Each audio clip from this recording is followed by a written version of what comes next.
할렐루야. 한 주간 평안했습니까? 오늘 이제 우리 3.1절 102주년 기념 예배를 드리면서 다시 우리 애국하는 마음을 가져야 되겠다 생각을 하고 설교를 합니다.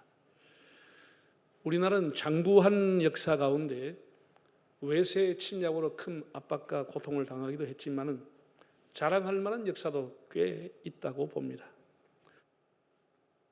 역사라고 하는 것은 긍정적인 요소만 있는 것은 아니에요.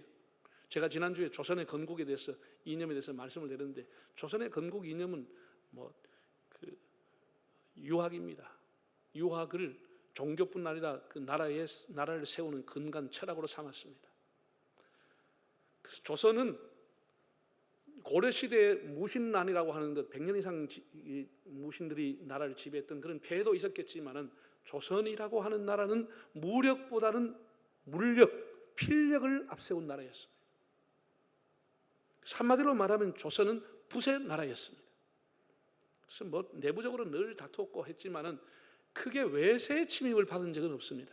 물론 국경선에서 약간의 다툼이 있었겠지만은 조선이 500년 동안의 역사를 유지하면서 크게 2번 외침을 받았습니다. 대표적인 게 두 번인데, 하나는 1592년 임진왜란이 일어났습니다.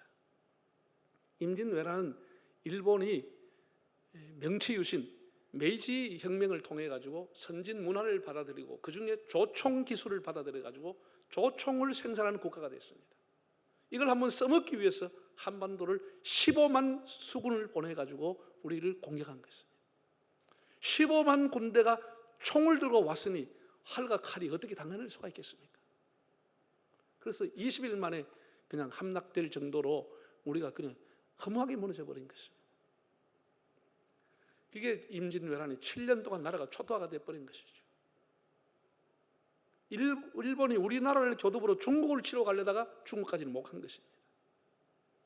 그리고 얼마 지나지 않아서 1636년에 인조 때에 청나라 태종이 10만을 데리고 압록강을 건너 내려왔습니다. 평양을 점령하고 한양을 점령하고, 그래서 인조가 어디로 갔죠? 남한산성으로 겨울에 피난을 간 겁니다. 결국은 거기서 버티지 못하고 삼존도라고 하는 곳에서 굴욕을 당하는, 항복을 하는 일들이 있었습니다. 이런 조선시대 때, 물론 고려시대 때는 몽고가 침입해 들어온 적도 있지만 조선시대 때 큰 외침은 2번 정도 크게 있었고 조그마한 이렇게 이제 국지전들이 있었습니다. 그러나 조선이 무너질 때는 너무나 비참하게 무너져 버렸습니다. 500년 그 나라의 역사가 너무나 그 당시에 고종이라든지 집권 세력이 너무나 무능했다고 하는 것입니다. 어느 나라의 문을 잠그고 세국 정책으로 우물난 개구리가 되고 말았습니다. 백성의 90%는 평민인데 그 90%가 10%를 위해서 평생을 살았습니다. 양반들을 위해서, 기득층을 위해서. 태어나면 양반, 태어나면 아들에게 다 물려주는 그런 사람들을 위해 가지고 90% 국민들이 살았던 겁니다. 국력을 배양하지 않고 기득권을 취하고 권력 다툼을 벌이면서 한양 수도 한복판에다가 청나라 군대를 우리가 불러들인 것입니다. 청나라 군대를 불러들인 것입니다. 일본 군대도 불러들인 것입니다. 기가 막힌 일이죠. 자기들이 다 정권 주도권을 잡으려고 외국 군대를 이용하려고 한 것입니다. 급기야 조선 한반도를 지배권을 두고 한양 수도 한복판에서 청일 전쟁이 1894년도 일어납니다. 해마다 큰 사건들이 일어납니다. 1894년에 청일 전쟁이 일어났습니다. 그렇게 대국으로 숭상하고 그렇게 믿었던 청나라가 여지없이 일본에 무너지는 걸 보고 조정이 깜짝 놀라버린 것이죠. 그래서 명성황후가 러시아의 도움을 받으려고 하는 것을 눈치챈 일본의 미우라 공사가 그 다음에 1895년에 을미사변을 일으켰습니다. 을미사변이라고 하는 것은 을미년에 미우라 공사가 주도해가지고 명성황후를 왕궁에서 시해하는 일이 일어난 것입니다. 그리고 1904년도에 러시아와 일본이 전쟁을 벌였습니다. 청일 전쟁에 승리했던 일본이 러일 전쟁을 하면서 인천 팔미도에서 일본 군함이 러시아 함대를 격파시켰습니다. 그 큰 군함이 침몰당했습니다. 그러니까 러시아가 다 도망을 가버렸어요. 그래서 한반도 우리나라는 완전히 무주공산이 돼가지고 일본이 다 차지하게 된 거죠. 청나라 갔죠. 러시아 갔죠. 그리고 1905년도에 한 게 뭡니까? 을사늑약이라고 하는 것을 만들어가지고 우리나라의 외교권과 군사권을 다 일본이 뺏어가 버린 것이죠. 아무것도 우리는 자주권을 갖지 못하게 된 것이 1905년에 그 늑약이라고 합니다. 그러다가 결국은 5년 지나고 난 뒤에 1910년도에 강제로 한일 합병을 시켜버리고 말았습니다. 우리가 유구한 역사를 자랑했던 것이 일본에게 왕이 옥세를 뺏기고 국세를 뺏기고 35년 동안 나라 이런 서름 주권이 없는 나라가 되고 만 것입니다. 일제 강점기는 한국교회에 대해 시련기였습니다. 그나마 하나님께서 우리나라를 불쌍히 보셔가지고 강제 합병당하기 전에 아펜셀라와 언더우드가 정식으로 선교사로 한국에 입국을 했습니다. 복음을 전했습니다. 그들이 복음 전하고 25년 만에 한일 합방이 이루어졌습니다. 1885년이니까. 그들이 복음을 전하고 34년 만에 3.1 운동이 이제 일어나게 됩니다. 참 그 당시만 해도 기독교는 너무 미비했습니다. 나라가 완전히 기울어지고 힘이 없어지니까 뜻이 있고 꿈이 있는 사람들은 교회로 모여온 것이. 교회로 모였어요. 우리 여러분 알고 있는 고당 조만식, 남강 이승훈, 도산 한창호, 백범 김구, 우남 이승만 다 그들이 기독교로 개종을 하면서 기독교의 정신을 가지고 독립운동을 하기 시작한 것입니다. 그 당시에 전국의 연락망을 가지고 있는 것은 교회밖에 없던 것입니다. 모든 것을 일경이 다 차단했기 때문에 교회가 전국망을 노회나 총회를 가지고 교회가 선교사가 세운 학교가 애국운동, 독립운동의 거점지가 됐습니다. 민족 대표라고 해서 33명이 사인을 했습니다. 서명을 했는데 그 기독교 신자가 16명 대표가, 천도교가 15명, 불교가 2명이었어요. 3.1 운동으로 해서 완전히 불타버린 교회가 제합리교회를 비롯해서 47개 교회가 불타버리고 수많은 교인들이 잡혀가서 고통을 당했습니다.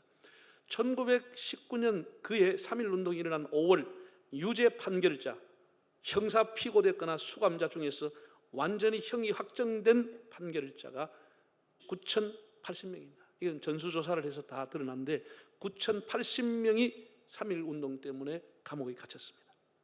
판결을 받았습니다. 유죄 판결. 그 중에 기독교가 1,892명, 장로교가 1,440명이고 감리교가 438명, 기타 14명 이렇게 해서 1,890, 약 2,000명 기독교인들이 수감됐습니다. 천도교는 1,368명, 불교는 110명, 유교는 55명, 가톨릭은 53명이었습니다. 그러니까 독립운동의 중심에 가장 미약하고 숫자가 작았던 기독교가 중심에 있었다고 하는 것은 여러 통계가 우리에게 보여주고 있습니다. 우리 부산에서도 3.1 운동이 일어났습니다. 서울에서 오는 독립선언서를 문을 가지고 3월 11일 날 일어나게 됩니다. 일어나는데 어디서 일어나느냐? 가장 미약했던 선교사들이 세웠던 일신 여학교 학생들이 들고 일어났습니다. 일신 여학교 학생들이 선생 2명이 앞장서 가지고 11명의 학생들이 좌천동 밤거리에 3월 11일 날 저녁 8시에 태극기 100개 정도를 만들어서 나와 흔들면서 대한독립 만세를 외치기 시작했습니다. 그 여학생들의 나이가 15살, 16살 정도였습니다. 일경이 이들을 체포해가지고 치졸 하고 몽둥이로 때리고 할 때 애들이 했던 얘기입니다. 주동자가 누구냐? 우리가 다 주동자다. 3살 아이도 밥그릇 뺏기는 우는데 나라를 뺏기고 가만히 있는 백성이 어디에 있겠냐? 뭐가 잘못됐느냐? 이렇게 15살, 16살 여학생들이 한 거였다는 것이죠.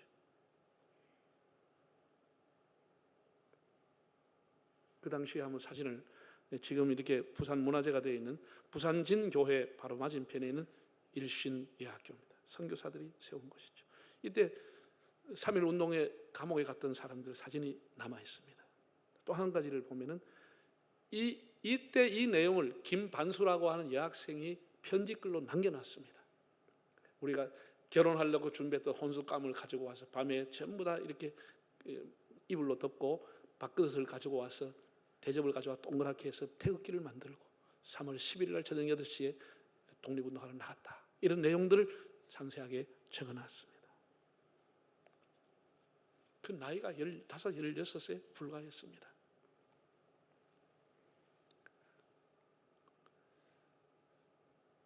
3.1운동이 일어나기 1년 전에 미국의 우드로 대통령이라고 하는 분이 세계 1차 대전이 이제 마무리돼 가고 연합군이 승리로 굳혀져 가게 되면서 1918년 2월에 미국 국회에 나가서 이 대통령이, 윌슨 대통령이 연두 교서를 발표했습니다. 의회에서 연설을 한 것이죠. 그때 세계 질서를 어떻게 재편해야 될 것인가, 이제 전쟁이 끝나기 때문에 세계 질서를 어떻게 재편해야 될 것인가에 대한 원칙을 몇 가지를 얘기하는 것 중에 한 가지가 민족 자결주의 원칙을 제창했습니다. 민족 자결주의라고 하는 것은 그 당시에 식민지에 있던 많은 나라들에게 희망을 주는 메시지였습니다. 식민지에 있는 국가라 할지라도 그 국가의 운명은 그 국민이 스스로가 결정할 수 있다, 이렇게 원칙을 정한 것이죠. 비록 식민지에 있고 주권을 잃었지만 그 나라의 미래 운명은, 정치적인 운명은 그 국민이 스스로 정할 수 있다고 하는 연설을 한 겁니다. 그러니까 얼마나 독립운동을 하는 사람들이 마음에 고무가 됐겠습니까? 그 민족 자결주의에 힘입어 가지고 3.1 운동이 일어나게 된 것이지요. 구속되고 사람들이 죽어가면서 실패로 끝난 것 같았지만은 이것은 놀랍게 그해 1919년 4월 11일 상해 임시정부를 수립하게 되는 촉진제가 되는 겁니다. 3.1 운동의 결론이 뭐냐? 상해 임시정부를 만들게 되는 겁니다. 독립운동의 근거지를 국내에서는 할 수 없으니까 망명 인사들에 의해서 상해에서 임정을 만든 겁니다. 저는 우리나라 역사는 고조선부터 시작하면 고조선이 주전 2300년경에 건립됐다는 설화를 갖고 있는데, 그때부터 인정한다고 해서라도 지금까지 4300년이 우리나라 역사입니다. 뭐 사람들은 반만년이라 하는데 좌우간 그때까지 인정해서 4300년 역사 가운데 가장 위대한 일은 임시정부 때 일어난 일이라고 저는 보고 있습니다. 3.1 운동의 결과로 임정이 들어서면서 임정에서 4월 11일 날 헌법을 발표했습니다. 국호는 대한민국으로 한다. 헌장 1조 대한민국은 민주공화제다, 이렇게 선언을 했습니다. 이거 정말 놀라운 발상입니다. 다 그 참여했던 사람들이 기독교 교인이고 기독교 정신이 있었기 때문에 저는 가능했다고 생각합니다. 왕정시대라고 하는 것은 왕이 한마디로 나라의 주인입니다. 모든 백성은 왕을 위해 살았습니다. 왕의 말이 법이고 왕의 눈치를 봤습니다. 잘하든 못하든 왕이 다 왕을 위해 살았습니다. 그런 군주제, 왕정제를 거부하고 우리나라의 앞으로 국호는 대한민국으로 한다, 민이 주인이 되는 나라를 세우겠다고 선언을 한 겁니다. 민이 주권이 있는 나라, 민이 주인이 되는, 민이 만들어가는 새로운 나라를 만들겠다고 선언한 것이 상해 임시정부의 헌법입니다.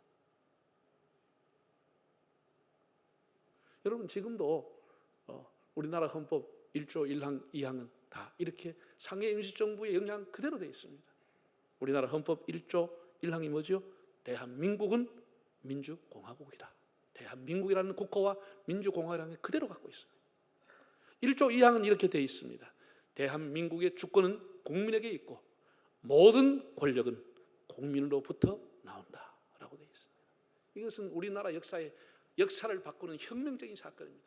모든 주권이 왕에게 있지 않고 국민에게 있다고 선언을 한 겁니다. 국민이 이 나라의 주인이라고 선언을 한 것입니다. 고구려, 통일신라, 고려, 조선, 그 긴 역사 속에 국민은 없었습니다. 국민은 늘 잡초였고 늘 변두리였고 늘 시달리며 가난하게 살았습니다. 늘 억눌려 살았습니다. 늘 총알바지였고 전쟁이 나면 징집 대상이었고 세금 뺏기는 대상이었고 탕간노리에게 수탈당하는 대상이었습니다. 민의 목소리는 없었습니다. 일평생 가난하게 살다가 목소리 한번 제대로 내지 못하고 그냥 죽어갔습니다. 그게 수천 년 동안 우리나라 백성, 민의 역사요 걸음이었습니다. 그러나 기독교가 중심이 된 3.1 만세운동, 독립운동, 상해 임정에서 민이 일어났고 민이 중심이 되는 나라, 민이 재해석이 되고 민의 시대가 열리게 된 것입니다. 저는 이것을 정치하는 지도자들이 결코 있어서는 안 된다고 생각합니다. 엄청난 핍박과 고문과 죽음 속에서 만들어 놓은 것이 독립운동이고, 그 독립운동으로 해서 만들어 놓은 것이 국민이 주인이 되는 나라를 만들어 놓은 것입니다. 기독교의 평등 사상과 국민이 주인이 되는 그런 나라를 일으킨 것이 독립운동의 결과라고 하겠습니다. 오늘 다시 본문을 잠깐 보겠습니다. 본문은 느헤미야 8장에 나오는 내용, 읽고 읽으면 가슴이 벌렁거리고 흥분이 되고, 자, 정말 우리나라에도 이런 때가 올까, 그런 너무나 귀한 내용입니다. 이스라엘 온 국민들이 어린아이부터 어른까지 말귀를 알아듣는 사람은 다 한자리에 모여서 하나님 말씀을 듣고 회개하고 그 말씀을 그대로 실천하기로 결심하고 실천하게 되는 내용들이 기록되어 있습니다. 여러분, 그 당시에 율법책을 가져와서 에스라가 나무 강단에 서서 말씀을 읽었다고 했습니다. 그럼 우리처럼 뭐 여기 들고 올라가 강단에 섰겠습니까? 그 당시에는 소가죽이나 양가죽에 필사를 해가지고 율법책을 가져왔다고 하면 지게 몇 개를 짊어지고 두루마기를 갖다 놔놓고 하나씩 꺼내가 읽은 것입니다. 하나씩 읽은 것. 자, 8장 1절에서 3절부터 한번 읽어볼까요? 이스라엘 자손이 자기들의 성읍에 거주하였더니 일곱째 달에 이르러 모든 백성이 일제히 수문 앞 광장에 모여 학사 에스라에게 여호와께서 이스라엘에게 명령하신 모세 율법책을 가져오기를 청하매, 일곱째 달 초하루에 제사장 에스라가 율법책을 가지고 회중 앞 곧 남자나 여자나 알아들을 만한 모든 사람 앞에 이르러 수문 앞 광장에서 새벽부터 정오까지 남자나 여자나 알아들을 만한 모든 사람 앞에서 읽음에 못 백성이 그 율법책에 귀를 기울였다.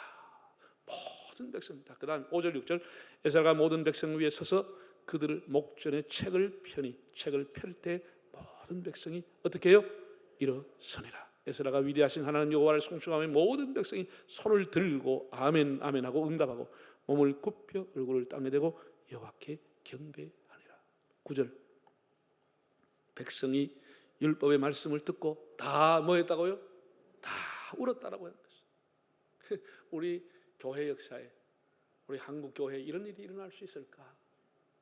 이런 걸 생각하면서 정말 부러운 눈으로 몇 번이나 읽어보게 됩니다. 우리가 내용 다 읽지 않았지만 그 이하에 보면 이들이 그 말씀을 그 다음날 또 모여가지고 우리에게 읽어주시오. 또 읽으면서 마침 우리가 이 절기가 초막절기 기간인데 우리가 몰랐구나. 이렇게 해서 어린애부터 어른들이 전부 다 광야에 나가서 나뭇가지를 엮고 조그만 천을 가져와 텐트를 만들어서 7일 동안 광야에 생활했다는 거, 실천했다는 거. 그리고 8일째 되는 날 온 국민이 다시 한자리에 모여서 대축제를 벌였다. 그런 내용이 나와 있습니다.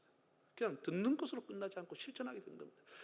모세가 이렇게 기록해 놓았고 여호수아도 이렇게 가르쳤지만 한 번도 그때도 7일 동안에 장막절을 지킨 적이 없어요. 그런데 수백 년이 지났어. 에스라 느헤미야 시대 때 하나님의 말씀대로 7일 동안 광야에 나갔어. 초막절을 지켰다라고 했습니다. 역사 이래로 이런 날은 없었습니다. 감격의 도가니, 회개와 눈물이 강을 이루었습니다. 놓고 나짐이 없었습니다. 그때 포로에서 돌아와서 성전은 세워놓았습니다. 성전은 있었지만 성전이 삶의 중심 역할을 하지를 못했습니다. 율법도 있었고 성전도 있었지만 중심 역할을 하지 못했습니다. 그러나 에스라 느헤미야 시대 때 비로소 성전이 회복되고 절기가 회복되고 말씀이 회복되면서 유일신 야훼 신앙에 대한 집단 면역이 일어나게 된 것입니다. 이렇게 온 국민이 일어나고 온 국민이 참여함으로써 나라가 재건하게 되는 겁니다. 그때도 정치적으로는 여전히 독립국가가 아니었습니다. 이스라엘은 여전히 페르시아의 지배를 받고 있었습니다. 왜냐하면 느헤미야라고 하는 사람의 직함 자체가 페르시아에서 보낸 총독이라는 이름을 갖고 있었습니다. 여전히 이스라엘은 독립된 나라가 아니었지만 하나님의 말씀 앞에 온 국민이 하나 되고 다시 일어나게 된 것입니다. 한번 따라하겠습니다. 말씀으로 새롭게, 말씀으로 회복을, 말씀의 백신으로 집단 면역을. 할렐루야. 에스라 제사장, 느헤미야 총독 때 칼을 가지고 한들 따라왔겠습니까? 말 안 듣는 사람 교도소 연다 가면 따라왔겠습니까? 그들은 모든 백성이 자원해서 자각을 하고 스스로가 하나님 말씀대로 살겠다고 실천한 일들이 일어났습니다. 그 회복의 중심에 민이 있었다고 하는 것, 국민이 있었다고 하는 것, 우리가 기절마다 모든 백성이라는 단어가 나와 있습니다. 모든 국민이 일어나면 나라가 새로워지게 되는 것입니다.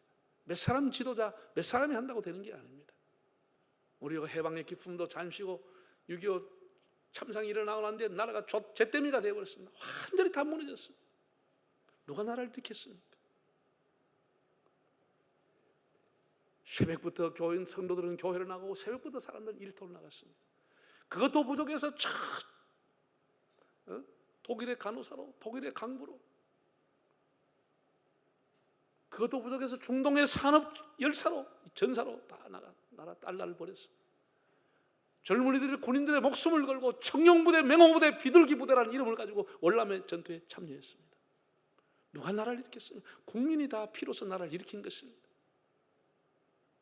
제가 생각해 봤습니다. 근대사에서 우리나라 역사의 물꼬를 바꾼 사람은 거의 10대와 20대 초반의 사람들이었습니다. 10대, 20대는 의분이 있습니다. 공부를 갖고 있습니다. 감수성이 예민할 때입니다. 3.1운동을 일으키는데 천안에 가장 큰 역할을 하고 지금까지도 우리에게 알려졌던 유관순, 나이 15, 16이었어요. 부산의 박재혁. 4.19 혁명이 일어났을 때 왜 불을 붙였습니까?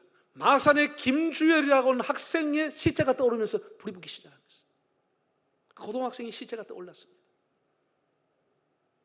6.29 민주화가 어떻게 이루어졌습니까? 20대 초반이었던 박종렬이가 고문당해 죽고 이한열이가 체류탄을 맞아 죽으면서 불이 붙기 시작했습니다. 노동운동이 어떻게 노동자에 대한 시각이 달라지면 노동운동이 어떻게부터 시작됐습니까? 늘 노동자가 억압받았죠. 20-30살에 불과했던 전태일이 동대문에서 분신 자살하면서 노동자의 길이 열리기 시작한 겁니다. 우리나라 역사의 물꼬를 바꾼 것은 거의가 10대와 20대 초반입니다. 많은 국민들이 체류탄 가스를 마시면서 독재의 한글을 했습니다. 국민이 나라를 세우고 체육관 대통령 선거를 직접 손으로 선거한 나라로 바꾸어 놓은 것입니다. 전쟁의 폐허 후에 전 세계 꼴찌국가였고 원전 나라를 받던 나라가 이렇게 산업화 민주화 정보화 세계화의 나라로 만든 것은 그 중심에 민이 있었다고 하는 사실입니다. 다시 우리가 깨어야 나라를 새롭게 할 수가 있습니다. 국민이 어리석으면 지도자는 마음껏 부패할 수 있습니다. 민이 깨어야 하고 민이 일어나야 하는 것입니다. 교회도 마찬가지입니다. 목사님들이 훌륭하지만 교인들이 깨어 있으면 교회가 함부로 가지 않습니다.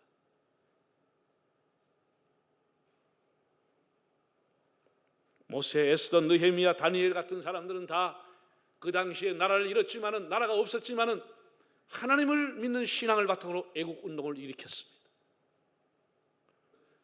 우리 그리스도인들은 나라를 사랑하는 마음을 가지고 하나님 앞에 구국재단을 쌓고 구국을 위한 기도를 하고 하나님을 믿는 신앙을 바탕으로 애국 운동을 하고 다시 3.1 정신, 우리 믿음의 선배들이 가졌던 그 정신을 고취하고 우리 새롭게 나라를 세우는 데 쓰임받는 여러분의 삶이 되시기를 바랍니다.